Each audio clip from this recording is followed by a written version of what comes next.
Hello दोस्तों, नमस्कार। मैं अंकित भाटी रोजगार विद अंकित चैनल में एक बार फिर आप सभी का स्वागत करता हूं। दोस्तों, जैसा कि आप जानते हैं कि साइंस हम लोग पढ़ रहे हैं, काफ़ी तेज़ी से पढ़ रहे हैं और काफ़ी अच्छे से आप लोग सीख रहे हैं फिजिक्स को। तो दोस्तों, फिजिक्स में चैप्टर नंबर 4 मैंने आपको पढ़ाया है, जिसमें जनरल प्रॉपर्टीज़ ऑफ मैटर की पढ़ाई हैं। तो जिसमें सरफेस टेंशन यानी पृष्ठ तनाव वगैरह, कैपिलरिटी यानी शांता हमने पढ़ी, ठीक है। विस्कोसिटी हमने पढ़ी, विस्कोसिटी शांता होती है, ठीक है। और हमने बहुत सारी चीज़ें पढ़ी, केसिका तो कैपिलरिटी होती है, तो वो सब चीज़ें पढ़ी। अब उनके ऊपर क्वेश्चंस कैसे बनते हैं, सबसे बड़ी बात होती है। क्योंकि देखो, थ्योरी हम लोगों ने पढ़ ली, अब थ्योरी तो ठीक है, लेकिन उस पर क्वेश्चन कैसे आते हैं ये तो पता ही नहीं है हमें एग्जाम्स में, ठीक है। अब ये भी नहीं है कि मैं अपने पास से बना के आपको क्वेश्चन दे रहा हूँ, मैं उन्हीं क्वेश्चंस को लेके आया हूँ जो भिन्न भिन्न एग्जाम्स में पूछे गए हैं। इस चौथे चैप्टर से, ये बहुत बोरिंग चैप्टर मैं आपको बता रहा हूँ, ठीक है, लेकिन ये बहुत इंपॉर्टेंट भी है। क्योंकि ये जो टॉपिक है ना, दाब यानी प्रेशर, पृष्ठ तनाव, ठीक है, ये केशिकात्व, इनसे बहुत व्यवहारिक ज्ञान मिलता है हमें, बहुत व्यवहारिक यूज है इनके। तो व्यवहारिक तरीके से ही आपसे क्वेश्चंस ज़्यादा आते हैं, ठीक है।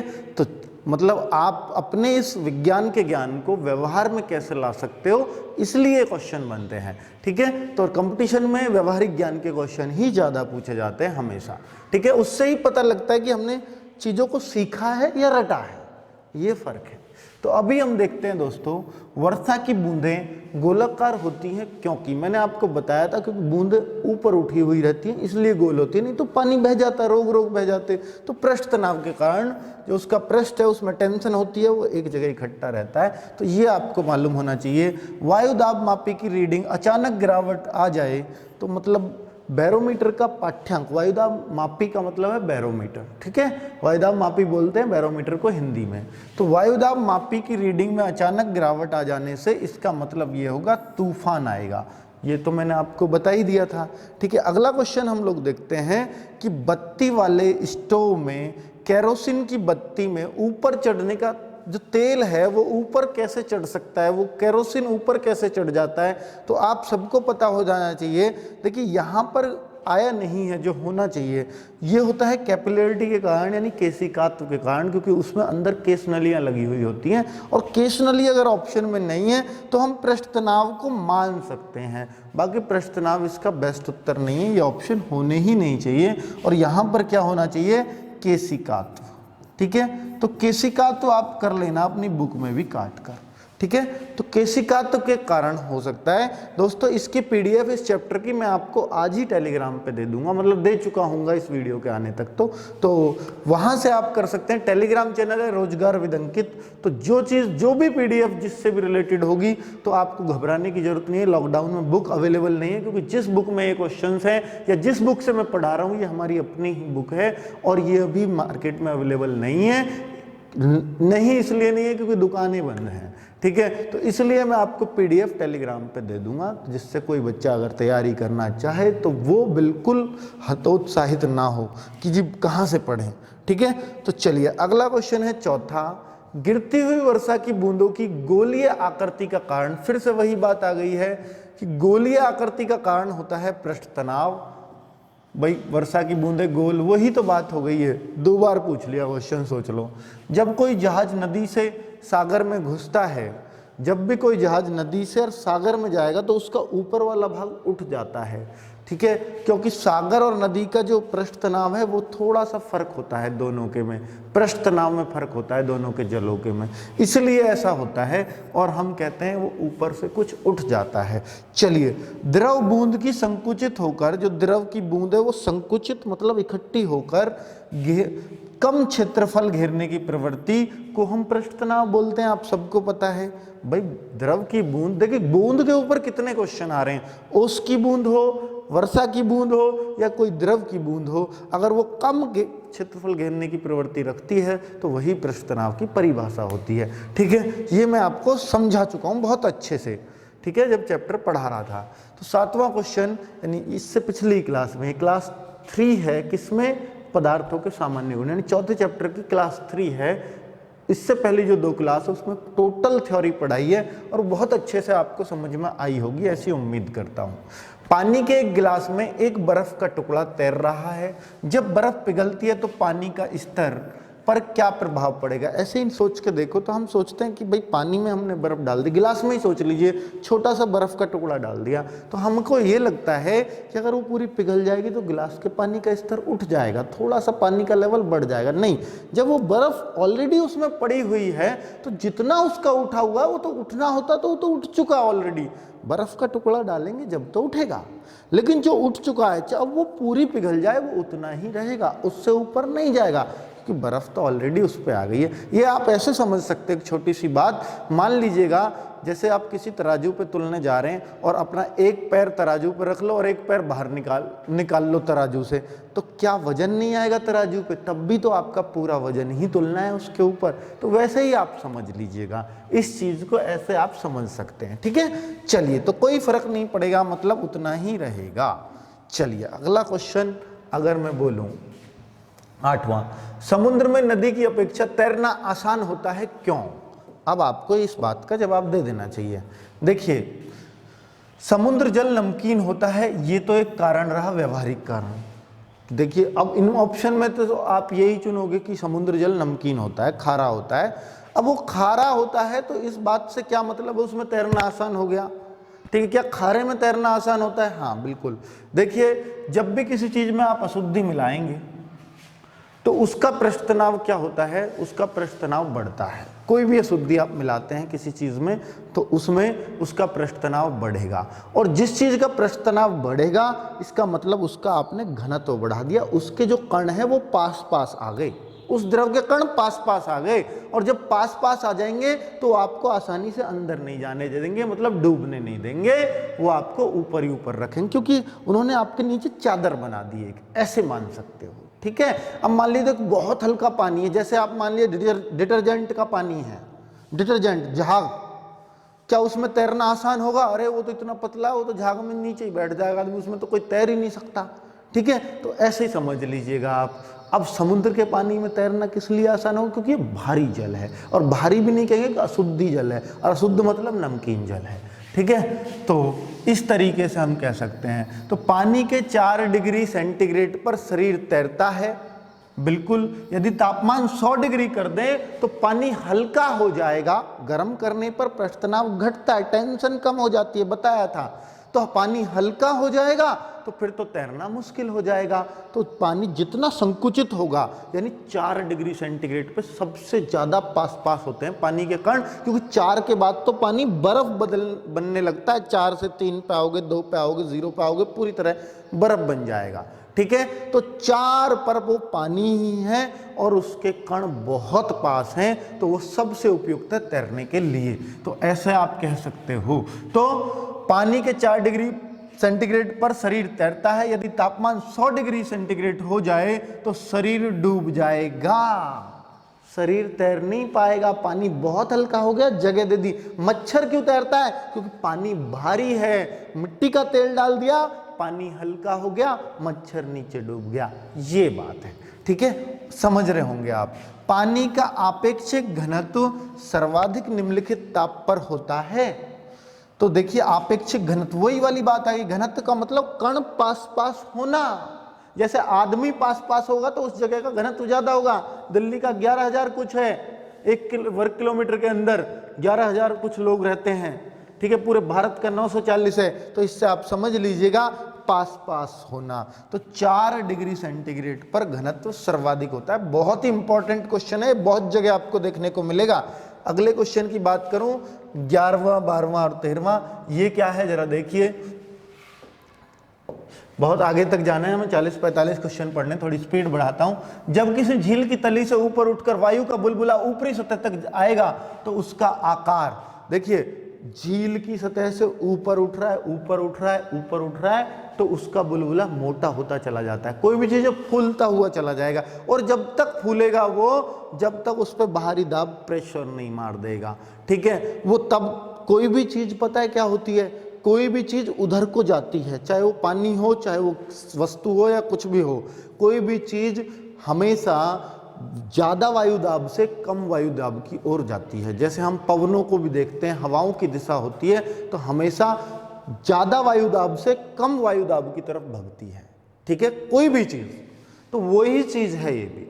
तो ज़्यादा वायुदाब से, अब मान लीजिएगा नीचे ज़्यादा वायुदाब है, ऊपर चलेगा तो वो कम वायुदाब होता चला जाएगा। वो बुलबुला जो है, वो पानी जो है, वो ऐसे ऐसे अपना आकार कम वायुदाब की तरफ चलता रहेगा ऐसे, क्योंकि ऊपर वायुदाब थोड़ा कम होने लगता है। तो ऐसे आप कह सकते हैं। ठीक है, आगे बढ़ सकते हैं। अब क्या, समुद्र में पिलवन, पिलवन का मतलब है तैरना, तैरना। समुद्र में तैरते हुए आइसबर्ग का कितना भाग समुद्र की सतह से ऊपर उठा हुआ रहता है? दोस्तों इसमें आंसर ये दे रखा है पर ये गलत है। मेरे ख्याल से इसका उत्तर होना चाहिए ये, क्योंकि देखो आइसबर्ग का मतलब है बर्फ का टुकड़ा। अब बर्फ जो होती है ना, वो उसका 1/10 भाग जल से ऊपर होता है। जब भी बर्फ का टुकड़ा देखोगे ना, आप देखना 10 हिस्से कर लेना उस बर्फ के टुकड़े के, 9 हिस्से हमेशा पानी में डूबे हुए रहेंगे, एक हिस्सा ही ऊपर रहेगा। तो इसलिए हम कहते हैं 1/10 भाग पानी के ऊपर और 9/10 भाग पानी के अंदर, क्योंकि 10 में से 1 ऊपर है तो 10 में से 9 नीचे होंगे। ये देख लेना, क्वेश्चन ऐसे चालाकी में पूछने लगा है, क्योंकि बच्चे लोग रट के जाते हैं 1/10। अब वो पूछ लेता है अंदर कितना रहता है, बच्चे तब भी 1/10 ढूंढते हैं। तो आपको 9/10 ढूंढना है कि अंदर कितना है और बाहर कितना। बाहर बहुत कम हिस्सा होता है बर्फ का। ठीक है, साबुन के बुलबुले का अंदर का दाब, देखिए अंदर का दाब वायुमंडलीय दाब से अधिक होता है। वायुमंडलीय दाब से अधिक होता है। अगर वो कम हुआ तो फिर तो वो बाहर की तरफ भगेगा वो बुलबुला, और बाहर की तरफ वो फूलने को भगेगा तो फट जाएगा। ठीक है, तो वो बुलबुला अगर बना हुआ है तो अंदर का दाब अधिक है, तभी वो पानी उसको जकड़े हुए है कि मत जा, यहीं रहे। बाहर का अगर वायुदाब अधिक हो गया तो वो अपनी तरफ बुलबुले को खींच लेगा और बुलबुला फूट जाएगा। ठीक है, तो यही बात है। तो अंदर का वायुदाब उसका हमेशा अधिक होगा। आगे बात करता हूं 14वें की। जब कुएं से पानी की बाल्टी को ऊपर खींचते हैं तो हमें महसूस होता है, क्या महसूस होता है जरा बता दीजिए। अरे कुएं से कभी आपने हो सकता है ना खींचा हो, पर मैंने तो खींचा है। तो पानी की सतह से जैसे ही ऊपर आएगी, भाई पानी में तो आप खूब यूं रस्सी लेके हिला रहे हो, यूं हिल रही है बहुत आसानी से, क्योंकि पानी में वजन बहुत कम फील होता है। आर्किमिडीज का सिद्धांत कहता है। कितना फील होता है सब कुछ बता चुका हूं। ठीक है, लेकिन जैसे ही पानी की सतह से बाहर आएगी एकदम बड़ा वजन सा लगेगा उसको खींचते टाइम। तो वही कह रहा है पानी की सतह से ऊपर भारी हो गई, ऐसा हमें फील होता है। ठीक है, चलिए आगे बढ़ सकते हैं। बादलों के वायुमंडल में तैरने का कारण, उसका कम क्या, उसका कम क्या होता है? घनत्व। घनत्व के कारण उसका जो है वायुमंडल में तैरने का, बादलों के वायुमंडल में तैरने का कारण, कोई भी चीज अगर तैरने का कारण है तो सीधी सी बात है घनत्व है। ठीक है, पानी का घनत्व अधिक है तो हम तैर पाएंगे, पानी का घनत्व कम कर दिया तो हम नहीं तैर पाएंगे। घनत्व का मतलब पृष्ठ तनाव से सीधा सीधा समझ सकते हो। पृष्ठ तनाव उसी का ज्यादा होता है जिसका घनत्व ज्यादा होगा। ठीक है, डेंसिटी जिसकी ज्यादा होगी। पृष्ठ तनाव कम करना है, टेंशन कम करनी है, इसका मतलब आप घनत्व कम कर रहे हो, उसके कणों को दूर दूर कर रहे हो, जैसे डिटर्जेंट करता है। ठीक है, गर्म चीज करती है, गर्म कर दोगे घनत्व दूर दूर, कण बेचारे भाग जाएंगे, फूक लिए भागो, वो वाला। ऑटोमोबाइल के हाइड्रोलिक ब्रेक, ऑटोमोबाइल मतलब कार वगैरह में हाइड्रोलिक ब्रेक यूज होते हैं आजकल। तो हाइड्रोलिक ब्रेक के कार्य का सिद्धांत क्या है? हाइड्रोलिक चीज जो भी बनेगी पास्कल के नियम पे बनेगी, मैंने आपको बता दिया था। तो हाइड्रोलिक चीज का आप पास्कल आंख मीच के लगाओ। कोई कण एक समान गति पर कैसा कर दिया, कैसा होना चाहिए? कोई भी कण अगर एक समान गति पर है तो उसका वेग एक समान होना चाहिए। एक समान गति है तो वेग एक समान होना चाहिए। उसका वेग एक समान नहीं हो सकता, उसका वेग एक समान हो सकता है। तो आपके इन दोनों में कुछ अंतर रहा क्या? वेग रहित होगा नहीं। जब उसमें अगर स्पीड है, गति है, गति और वेग में थोड़ा सा अंतर होता है, वो मैं आपको पहले चैप्टर में बता चुका हूं कि गति क्या है। गति है एक अदिश राशि और वेग है एक सदिश राशि। इसमें दिशा बतानी पड़ती है, किधर को है स्पीड। ठीक है, तो अगर किसी में एक समान गति है तो उसमें यह नहीं है कि हमेशा एक समान वेग ही होगा, जरूरी नहीं है, लेकिन एक समान वेग हो सकता है, ये कह सकते हो, क्योंकि गति और वेग एक ही बात है अगर दिशा की बात करते हैं तो। ठीक है। पर एक समान वेग इसमें जो वेग है इसमें चलता है विस्थापन, और जो गति है उसमें चलती है दूरी, बस इतना फर्क है, ठीक है। चलिए आगे बढ़ सकते हैं 18वें क्वेश्चन की तरफ। जब शुद्ध जल में डिटर्जेंट डाला जाता है तो पृष्ठ तनाव आप सबको पता है कि क्या होता है, घट जाता है। निम्नलिखित में से कौन सा द्रव सर्वाधिक घनी का मतलब विस्कासी, मतलब विस्कोसिटी, जिसकी शांता, विस्कोसिटी होती है शांता, किस द्रव का शांता ज्यादा है? कल बताया था शान द्रव क्या होता है, शाना द्रव, बहने को रोकता हो अपने को, तो तेल। सबसे मोटा द्रव कह सकते हो, मोटा तेल, ठीक है। इनमें तो तेल, ये पेट्रोल तो बहुत हल्का है, दूध भी हल्का है, पानी, भाई तेल से फिर आप दूध ले सकते हो, दूध से फिर पानी, और पेट्रोल तो सबसे कम विस्कोसिटी है, वो तो बहुत पतला होता है, आपको पता है, ठीक है। तो वस्तु की मात्रा बदलने पर अपरिवर्तित होगा, क्या अपरिवर्तित होगा? बहुत इंपॉर्टेंट क्वेश्चन है कि आप मात्रा, आपके पास 5 लीटर है और फिर आप ले लो मान लो 10 लीटर, तो आपने देखा अगर भार बदलेगा या नहीं बदलेगा? मात्रा बदल दी तो वजन तो बढ़ेगा ही। आयतन बदलेगा कि नहीं? 5 लीटर कम जगह घेरेगा, 10 लीटर ज्यादा जगह घेरेगा, आयतन का मतलब जगह घेरने से होता है, ठीक है। तो ये भी बढ़ेगा, ये भी बढ़ेगा।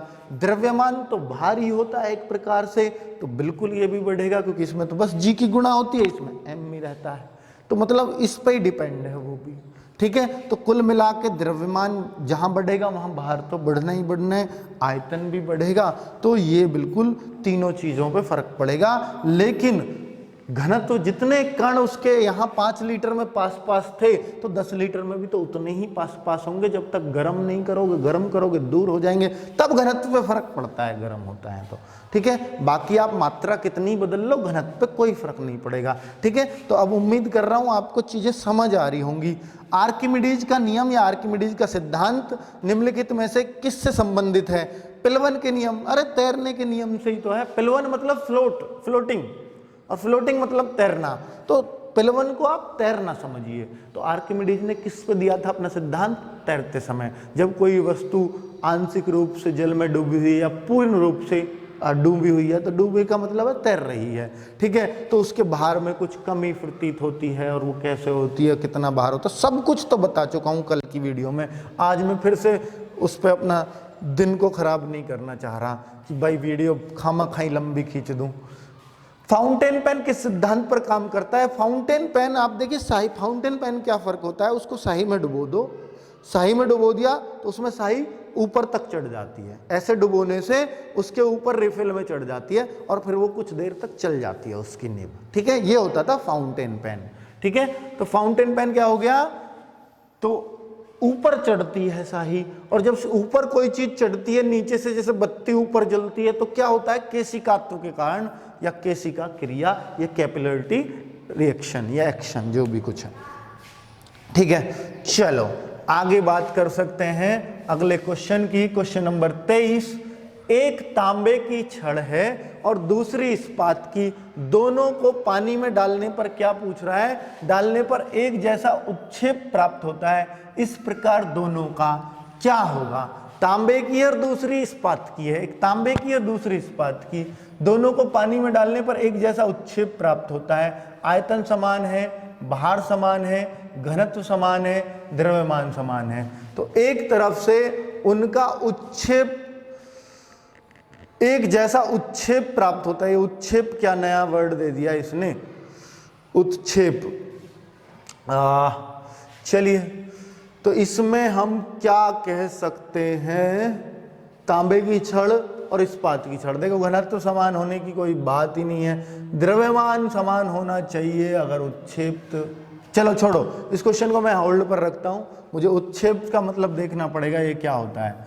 फुआरा स्प्रेयर, स्प्रे जो करते हैं, फुआरा जो होता है, निम्नलिखित में से किस सिद्धांत पर काम करता है? तो दोस्तों इसको याद रखना, बर्नौली की प्रमेय। ये मैंने आपको नहीं पढ़ाई है, क्योंकि मैंने उचित नहीं समझा कि मैं इसको आपको रटवाऊं, क्योंकि इस पर देखिए उदाहरण जरूर आते हैं 2-3, तो मैं आपको उन सारे उदाहरणों को बता देता हूं। बस इतना ध्यान रखिएगा, जो मैंने अभी आपको एक बात बताई थी कि जो कोई भी चीज़ है ज़्यादा वायुदाब से कम वायुदाब की तरफ भगती है। ठीक है, जैसे आप पानी से समझ सकते हो, पानी समतल पर बह रहा है तो जिधर ज़्यादा गहराई है मतलब जिधर उथला है, जिधर कम है जमीन, कम स्तर पर है जिधर, उधर को भगेगी। ज़्यादा से कम की तरफ पानी भाग रहा है जैसे।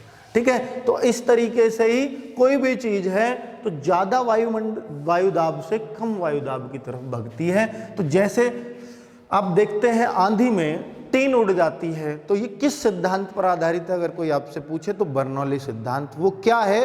क्योंकि टीन के नीचे वायुदाब अधिक हो जाता है, मतलब अधिक।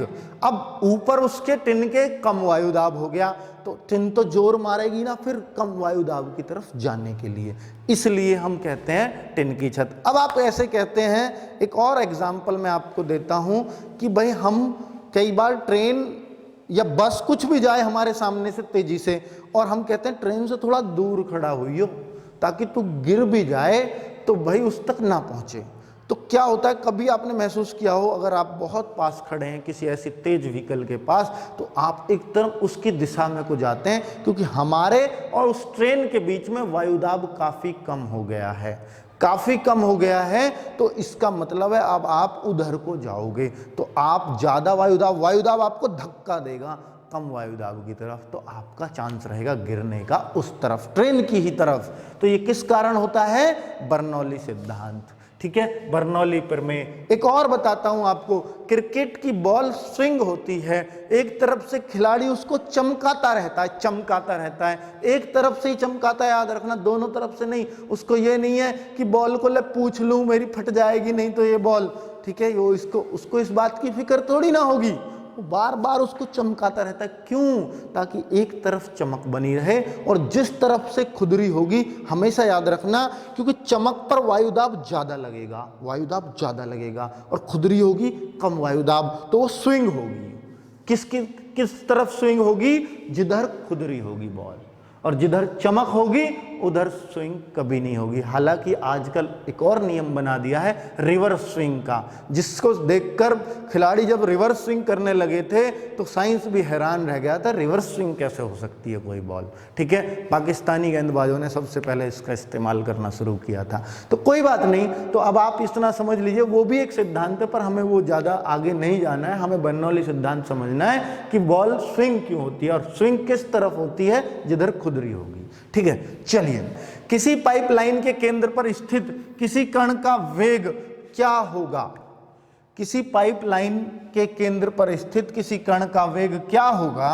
तो आप याद रख लीजिएगा, उसका अधिकतम होता है। याद रख लीजिए, बस ऐसे ही रख लीजिए, केंद्र पर जो कण का वेग है, यानी बीच में वेग ज्यादा होता है, साइड में थोड़ा कम होता है, सेंटर में ज्यादा होता है। किसी गैस का आयतन स्थिर ताप पर 20% कम करने के लिए उसका दाब कितने प्रतिशत बढ़ाना होगा? ये मैथमेटिक्स का क्वेश्चन, जैसे हम कहते हैं ना कि आयत की लंबाई 20% कम कर दें तो चौड़ाई कितने % बढ़ाएं ताकि क्षेत्रफल वही रहे। अगर एक चीज 20% कम कर रहे हो तो दूसरी चीज को कितने % बढ़ाना होगा? तो आप ऐसे समझ सकते हो, 100 की चीज 80 कर दी, अब 80 से वापस 100 लेके आनी है दूसरी चीज, तो आपको बढ़ानी होगी 20, और बटे किस पे बढ़ानी होगी? 80 पर, क्योंकि वो 80 हो चुकी है, और गुणा 100, तो आप देखेंगे ये आपका 25% आ जाएगा। तो आप ये कह सकते हैं कि यहाँ पे आंसर 25%। और अगले सवाल की तरफ मूव करूं तो, एक लकड़ी के टुकड़े को पानी के नीचे पकड़कर रखने पर उस पर कितना उत्प्लावन बल काम करेगा? उस पर कितना उत्प्लावन बल काम करेगा? सोचिए, लकड़ी का एक चौखुंटा सा टुकड़ा है, उसको जोर लगा के आपने नीचे, क्योंकि वो तो तैरने को भगता है ऊपर, लेकिन आपने जोर लगा के नीचे रखा हुआ है, तो वो कितना जोर, आपको कितना बल लगाना पड़ेगा? जितना लकड़ी के टुकड़े का वजन है उतना ही आपको उस पर बल लगा के रखना पड़ेगा। मान लीजिए कोई बहुत बड़ा सा लक्कड़ है, बहुत बड़ा सा, उसका वजन बहुत ज्यादा है, आप उसको नीचे रोक ही नहीं सकते, आप उसको नीचे रोक ही नहीं पाओगे, वो ऊपर भगेगा। ठीक है, तो क्योंकि आप में उतनी ताकत ही नहीं है, आप में उतना वजन ही नहीं है जो उसको रोक पाए। आगे देखते हैं, एक रबड़ की गेंद को 2 मीटर की ऊंचाई से गिराया जाता है ऐसे नीचे, यदि प्रतिक्षिप्त होने के बाद, प्रतिक्षिप्त मतलब है नीचे टकराने के बाद, कोई भी ऊर्जा और वेग का कोई नुकसान नहीं है। किसी ऊर्जा का अगर नुकसान नहीं हुआ ना तो याद रखना गेंद जितनी गई है फिर 2 उछलेगी, फिर नीचे, फिर 2 ऊपर, फिर नीचे, तो वो गद्दे खाती रहेगी, कभी नीचे शांत नहीं होगी। लेकिन कुछ ना कुछ अगर ऊर्जा का नुकसान या वेग का नुकसान होता है तो 2 की फिर 1.5 रह जाएगी, 1.5 की 1 रह जाएगी, तो ऐसे। तो फिलहाल तो वो 2 ही रहेगी। कोई भी नाव नहीं डूबेगी जब तक यदि उसका पानी कितने अपने किसके बराबर, भार के बराबर अगर पानी हटाती रहेगी। ठीक है, भार के बराबर पानी हटाती रहेगी। नाव में थोड़ा सा भी छेद हो गया तो पानी उसमें भर जाता है, तो फिर नाव का भार ज्यादा हो जाता है, फिर वो उतना पानी हटा नहीं पाती, क्योंकि हमने तो नाव को बस ऐसे बना रखा है कि अपने भार के बराबर हटा पाए, उस तरह से उसकी वो दे रखी है। ठीक है, चलिए, तो भार के बराबर। चलिए आगे आगे बढ़ सकते हैं, 30वें क्वेश्चन की तरफ मूव कर सकते हैं। समुद्री पानी में जहाज नदी के पानी की अपेक्षा आसानी से क्यों तैरता है? आपको पता है क्यों तैरता है? तो समुद्र के पानी पर जहाज के ऊपर की ओर बल लगाता है। समुद्र का पानी जहाज पर ऊपर की ओर क्यों बल लगाएगा? क्योंकि उसके कण पास पास हैं, पृष्ठ तनाव उसका अधिक है, और जिसका पृष्ठ तनाव ज्यादा होगा उसमें तैरना आसान होगा, सीधी सी बात है। ठीक है, चलिए, तो पृष्ठ तनाव ही कह सकते हो, और पृष्ठ तनाव ही जहाज को ऊपर उठा के रखता है, ऊपर की तरफ बल लगा के रखेगा, क्योंकि कण उसको नीचे जाने ही नहीं देंगे, वो पास पास है। आगे बढ़ सकते हैं। स्थिर पानी में मिट्टी का तेल डालने पर मच्छर कम होते हैं क्योंकि यह लार्वा के सांस में बाधा डालता है, ऐसे कहेंगे, या प्रजनन में बाधा है, मच्छरों के लिए उच्च विष और मच्छरों को भगाता है, ऐसा तो नहीं है। देखिए, हम हमेशा ये रटते हैं क्योंकि प्राणी का पृष्ठ तनाव कम कर देता है, लेकिन ऑप्शन के हिसाब से भी चलना है। तो इनमें बेस्ट ऑप्शन क्या है कि लार्वा को नीचे जब डुबा देगा तो सांस लेने में बाधा आएगी आएगी, तो आप ऐसे इसको सही कर सकते हो। बात क्लियर हुई कि नहीं? यदि किसी साधारण कांच की नली और एक कांच कोशिका नली दोनों को पानी के बीकर में डाला जाए तो पानी निम्नलिखित में से किस में उठेगा? तो आप देखिए, केवल कांच की कोशिका नली में। क्यों? एक साधारण नली है और एक में अंदर कांच की कोशिका, मतलब केस नली टाइप लगी हुई हैं, और जब केस नली लगी हुई है तो केस नली क्या काम करती है भाई? मैंने पेन का भी बताया, तो ऊपर को सूत लेती है किसी भी चीज को। पानी जड़ों में देते हो पेड़ में, ऊपर पहुंच जाता है पत्तियों में, तो केस नली का काम है। तो केस नली का ही काम हुआ ये, और ये कांच की केशिका जो नली है उसमें पानी ऊपर चढ़ेगा, बाकी और किसी में नहीं चढ़ेगा, साधारण कांच की में नहीं चढ़ेगा। आगे 1.2 विशिष्ट घनत्व के द्रव में एक धातु के उस टुकड़े का भार क्या होगा? भार क्या होगा जिसका, एक मिनट, चलो, हाँ, तो ये देखिए 1.2 विशिष्ट घनत्व है। घनत्व डेंसिटी आप समझ लीजिएगा, और एक फॉर्मूला आपको याद होना चाहिए डेंसिटी का या द्रव्यमान का या आयतन का, क्योंकि देखो धातु के उस टुकड़े का भार पूछा है, अर्थात धातु कितनी लगी है उस टुकड़े में, धातु कितनी है, तो इसका मतलब उसका वॉल्यूम एक प्रकार से वो पूछना चाह रहा है। तो वॉल्यूम के आपने सवाल करे हो मैथमेटिक्स में, तो वहां पर यही तो लगाते हुए कितना माल लगा है इसके अंदर, तो वो है उसका वॉल्यूम। तो यहाँ पर वॉल्यूम पूछ रहा है, और वॉल्यूम का फॉर्मूला होता है आयतन। देखिए, फॉर्मूला तो होता है डी का, डेंसिटी बराबर द्रव्यमान, सॉरी, घनत्व बराबर द्रव्यमान बटे आयतन, द्रव्यमान बटे आयतन, ये होता है फॉर्मूला। ठीक है, अब मैं आयतन का ले रहा हूं, तो आयतन यहां पहुंच जाएगा, डी यहां आ जाएगा, तो आयतन इज इक्वल टू द्रव्यमान बटे घनत्व, द्रव्यमान बटे घनत्व। इस फॉर्मूले से मैं इसको निकाल सकता हूं। कैसे निकाल सकता हूं? मुझे आयतन चाहिए इस धातु के टुकड़े का। अब देखो द्रव्यमान कितना है, तो द्रव्यमान 2 धातु की गोल है, एक 80 की एक 70 की है। तो द्रव्यमान, अब मैं दोनों का ना लेके, देखिए दोनों का भी अगर आप ले लोगे तो भी कोई दिक्कत नहीं है, पर दोनों का ना लेके एक एवरेज लिया जाता है द्रव्यमान, तो आप इनका एवरेज ले सकते हो 80 और 70। तो मैं कह दूं 80-70 का एवरेज 75 आ जाएगा, और घनत्व कितना है 1.2, और इसको आप सॉल्व करोगे तो ये 62 6 पॉइंट जो भी कुछ बनेगा, 12 6 72, और देखा आपने यहाँ 3, तो 12 दूनी 24, 62 पॉइंट समथिंग बनेगा, तो आप 62 ग्राम इसको कह सकते हो। ठीक है, तो इस तरीके से आप कह दीजिए। नेक्स्ट क्वेश्चन है 34वां किसी कमरे के कोने में सेंट की खुली शीशी रख देने से उसकी खुशबू कमरे के सभी भागों में फैल जाती है। ऐसा किस कारण होता है? ये गैसों का विसरण नियम का लगता है यहाँ पर। तो गैसों का विसरण नियम क्या है?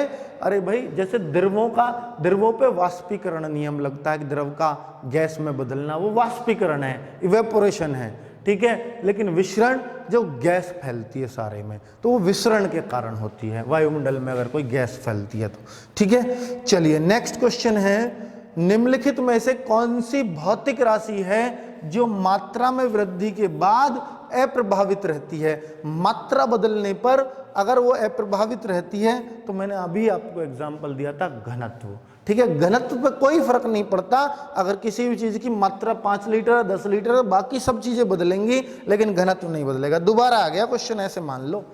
36वां क्वेश्चन देखिए, निम्न में से कौन सा वैज्ञानिक पानी की टब में नहाते समय अचानक यूरेका क्यूरेका चिल्लाते हुए बाहर निकला? अब सीधी सी बात है, जब पानी के अंदर कोई आदमी था, उसको अपना जो भी है वजन कम सा लगा या कुछ भी लगा, तो अपनी भाषा में कुछ चिल्लाया होगा और पानी से संबंधित नियम दिए आर्किमिडीज ने। इनमें से तो आप सबको पता है, तो आर्किमिडीज ने ऐसा किया था। चलिए, अगर मतलब आपको नया भी क्वेश्चन आता, फिर भी आप अंदाजे से कुछ आंसर लगा सकते थे, कोई बड़ी बात नहीं है। चंद्रमा से यदि किसी पिंड की पृथ्वी पर लाया जाए तो क्या होगा? हमेशा द्रव्यमान अपरिवर्तित रहेगा। चीज का द्रव्यमान हमेशा अपरिवर्तित रहता है, चाहे उसको पृथ्वी पे रखो, चाहे चंद्रमा पे ले जाओ, चाहे बृहस्पति पे ले जाओ। वजन में जरूर फर्क पड़ता है, क्योंकि जी के मान में फर्क पड़ता है। mg वजन होता है, mg किसी भी चीज का, तो ये बदलता है, ये कभी नहीं बदलता। इसलिए वजन आप कहते हो चंद्रमा पर तो जी वजन 1/6 ही रह जाता है किसी आदमी का, 60 किलो का 10 किलो ही रह जाता है। वो किस कारण होता है? ये नहीं होता, ये जो है वो ही रहेगा, ये जी के मान में, क्योंकि उनका जी जो चंद्रमा का जी है पृथ्वी के जी का 1/6 होगा। मतलब वो अगर कोई चीज ऊपर पृथ्वी पर गिर रही है तो पृथ्वी तो बहुत तेजी से खींचती है, लेकिन चंद्रमा इतनी तेजी से उसको नहीं खींच पाता अपनी तरफ। और ये सीधी सी बात है, जितना बड़ा जो पिंड होगा उसका जी उतना ही ज्यादा होगा, उसका त्वरण उतना ही, उसका एक्सेलरेशन उतना ही ज्यादा होगा। बृहस्पति वगैरह का, यानी जुपिटर जो हमारा ग्रह है, जो सबसे बड़ा है 9 ग्रहों में 8 ग्रहों में, तो उसका जी तो बहुत ही ज़्यादा होगा। अर्थात आप वहाँ पे अपना वजन तोलोगे तो वो तो बहुत ज़्यादा बनेगा उस हिसाब से, ठीक है। चलिए, तो जो पिंड जितना भी बड़ा उसका गुरुत्व त्वरण उतना ही ज़्यादा। अब चंद्रमा बहुत छोटा है, ठीक है, पृथ्वी के मुकाबले। जब बर्फ पिघलती है तो इसका क्या होता है? आयतन घटता है। याद रखना एक बात कि आप एक ऐसा बर्तन लाओ और एक सिल्ली ले आओ, बर्फ की सिल्ली, और ऐसा बर्तन लाओ, बिल्कुल ऐसा जो बिल्कुल उससे फिक्स आए, बिल्कुल ऐसा कि सिल्ली आ सकती है और कुछ आएगा नहीं, चींटी भी नहीं आएगी इसमें, और उस बर्फ को उसमें पिघला लो। तो कायदा तो ये कहता है कि जब उसमें बर्फ भरी हुई थी तो अगर वो पिघल जाए तो उतना ही पानी हो जाना चाहिए, पूरा भर देना चाहिए उसको, जबकि ऐसा नहीं होता। जब बर्फ पिघल जाती है तो उसमें जो पहले ऊपर तक आ रही थी वो सिल्ली अब थोड़ा नीचे तक चली जाएगी, मतलब उस टब में अब जगह हो जाएगी जिसमें आपने सिल्ली रखी थी। तो ऐसा क्यों होता है? तो देखिए, क्योंकि वो उसका आयतन घट जाता है पिघलने पर, बर्फ का आयतन घटता है, और जब पानी जमता है तो उसका आयतन बढ़ता है। याद रहेगी बात? ठीक है। एक पिंड किसी द्रव में तैर रहा है, पिंड और द्रव का घनत्व तो बराबर है। अगर पिंड को नीचे की ओर दबाकर छोड़ दिया जाए, एक बहुत बड़ी बात बोल दी इसने ऊपर ही कि द्रव में तैर रहा है और पिंड और द्रव का घनत्व यानी डेंसिटी, पिंड का और द्रव का दोनों का घनत्व बराबर है, दोनों बराबर की टक्कर है। मतलब वो उसमें डूबेगा नहीं और वो उसको तैरेगा भाई, ना डूबेगा ना तैरेगा, ऐसा है घनत्व दोनों का, क्योंकि दोनों का ही घनत्व बराबर है। वो उसको डूबने भी नहीं देगा, उसको तैरने भी नहीं देगा। तो फिर ऐसी स्थिति में अगर उसको ऐसे दबा दिया ना आपने, ऐसे नीचे को, तो बस वो यूं ही करे जाएगा उसमें, क्योंकि वो तैर सकता नहीं है बेचारा। तो ऊपर नीचे ऐसे दोलन बोलते हैं उसको, तो वो दोलन करने लगेगा अगर बराबर घनत्व है। हाँ, पानी का घनत्व उससे ज्यादा हो गया है तो फिर तो वो तैरेगा ही आगे, हिलता डुलता सा नीचे डुबा दिया फिर वो तैरने लग जाएगा आगे को। तो ये बात होती है। पानी से निकलने पर शेविंग ब्रश के बाल आपस में चिपक जाते हैं, इसका क्या कारण है? बताया था कल, पृष्ठ तनाव के कारण। वैसलीन लेपित सुई क्षैतिज स्थिति में जल पृष्ठ पर धीरे धीरे से डुबोई जाती है तो वह तैरती हुई प्रतीत होती है। मैंने बताया सुई तैरती है, किस कारण? पृष्ठ तनाव के कारण।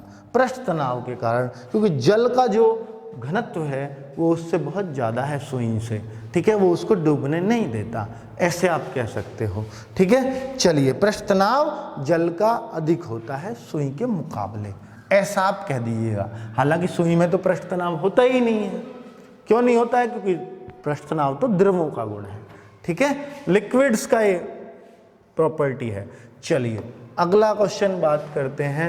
अगर किसी झील के तल से ऊपर आते हुए आयतन में वृद्धि होती है, तो ये तो मैंने पहले भी बता दिया, तो उस बुलबुले पर लगने वाला दाब क्या होगा?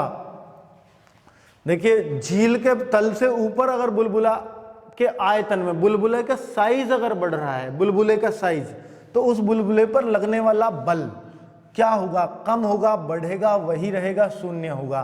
तो आप ये बल उस पर कम होगा, ठीक है। बुलबुले का आयतन बढ़ रहा है तो इसका मतलब ये हो गया, नहीं तो वो अगर बल अधिक होता तो उसे वहीं का वहीं फोड़ देता, ठीक है, आयतन बढ़ने ही नहीं देता। तो इस तरीके से आप कह सकते हो।